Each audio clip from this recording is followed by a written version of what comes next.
భక్తివన్న ప్రేక్షకులకు శుభోదయం 1/9/2025 స్వస్తి శ్రీ చాంద్రమానం విశ్వావసునామ సంవత్సరం దక్షిణాయనం వర్ష ఋతువు భాద్రపద మాసం శుక్లపక్ష నవమి సోమవారం నవమి రాత్రి 11:18 వరకు జ్యేష్ఠ నక్షత్ర సాయంత్రం 6:01 వరకు వర్జ్యాలు రాత్రి 2:40 నుండి 4:24 వరకు వర్జ్యం ఉంది. దుర్ముహూర్తాలు మధ్యాహ్నం 12:25 నుండి 1:10 వరకు దుర్ముహూర్తాలు, మళ్ళీ మధ్యాహ్నం 2:54 3:44 వరకు కూడా దుర్ముహూర్తాలు. సూర్యోదయం 5:49, సూర్యాస్తమయం 6:13. అమృత గడియలు ఉదయం 8:22 నుండి 10:07 వరకు అమృత గడియలు. రాహుకాలం ఉదయం 7:30 నుండి 9 వరకు కూడా రాహుకాలం. శుభ సమయం ఉదయం 6 గంటల నుండి 7 గంటల వరకు శుభకాలం, మధ్యాహ్నం 3 గంటల నుండి 4 గంటల వరకు కూడా శుభకాలం. అలాగే ఈరోజు విష్కంభ యోగం మధ్యాహ్నం 3:54, బాలువ ఉదయం 10:29, కౌలవకరణం రాత్రి 11:18. ఈరోజు వినాయక నవరాత్రి మహోత్సవాల్లో షష్టమ దివసం 6వ రోజు కాబట్టి గణపతిని విశేషంగా ఈరోజు ఆరాధించాలి. 6వ రోజు గణపతి మనకి ఈరోజు ధ్వజ గణపతిగా, ద్విజ గణపతిగా, ధ్వజ గణపతిగా కూడా ఈయన్ని పిలుస్తూ ఉంటారు.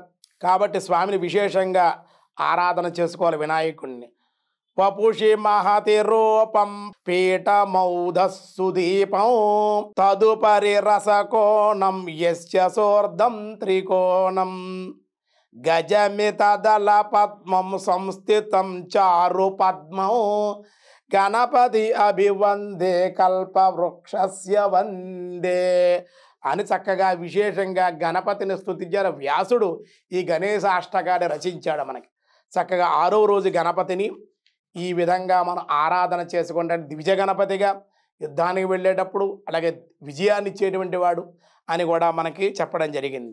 ఈరోజు దినారంభ చక్రంలో ముందుగా మేషరాశి వారికి మిశ్రమంగా ఉంది. ఇతరుల విషయాల్లోకి వెళ్లకుండా ఉంటే అన్ని విధాలుగా మంచిది. వృషభ రాశి ధన వ్యయము బాగుంది. ధన వ్యయం అయిపోతుంది. వచ్చిన ధనం ఉన్నప్పటికీ కూడా ధనం ఆదాయం బాగున్నప్పటికీ ధనం వ్యయం అయ్యే అవకాశం, ప్రయాణ సౌఖ్యం, ఆనందము, దేవాలయ దర్శనాలు. మిథున రాశి దాన ధర్మాలు చేయుట, దేవాలయ దర్శనాలు, విశేష ధనలాభాలు.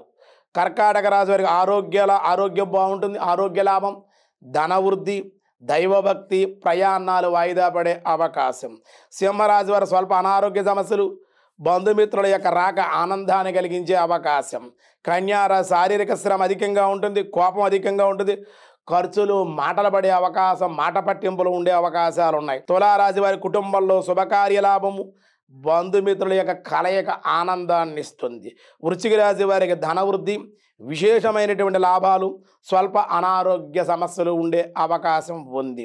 ధనుసు రాశి వారికి అధిక ఖర్చులు, సమస్యలు, కోపం వల్ల నష్టపడే అవకాశాలు ఉన్నాయి. ఆచితూచి వ్యవహరించవలసి ఉంటుంది. మకర రాశి వారికి మిశ్రమము, స్వల్ప లాభాలు కానీ కుటుంబ ఆనందం.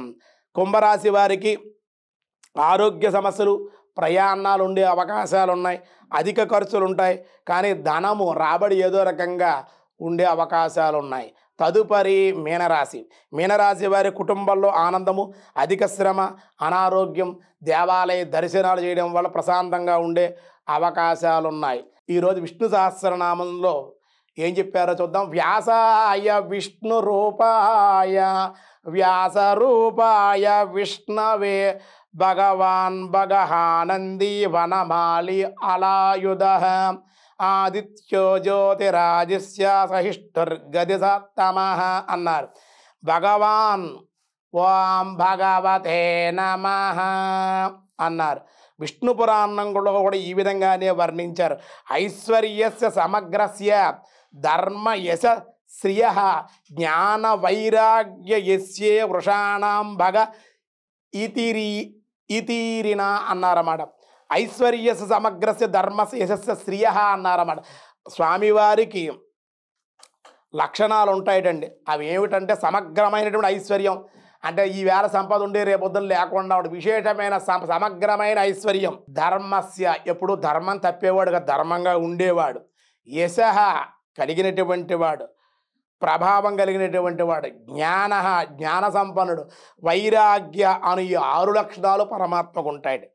అందుకే భగమని పేరు ఆయనకి, భగవంతుడనే పేరు ఆ విధంగా వచ్చింది కాబట్టి స్వామిని భగవాన్ అన్నారు. అంతేకాకుండా ఉత్పత్తి ప్రళయాంచైవ భూతానాం ఆగతాంగతం వేత్తి విద్యామ విద్యాచ సవ్యచో భగవతి అన్నారు. ఉత్పత్తి, ప్రళయము, ఏమండి భూతముల యొక్క గతములు, అవిద్య విద్యలు, వీనిని సంపూర్ణంగా ఎరింగిన వాడే భగవానుడని చెప్పబడును. ఇట్టి దివ్య లక్షణాలు యుక్తుడగుట చేత శ్రీహరి భగవాన్గా పిలువబడ్డాడని విశేషంగా నామాల్లోనే విశిష్ట నామం అన్నమాట. ఆ విధంగా వర్ణించారు. మళ్ళీ వీటి రేపు చూద్దాం. ఈరోజు స్వస్తి.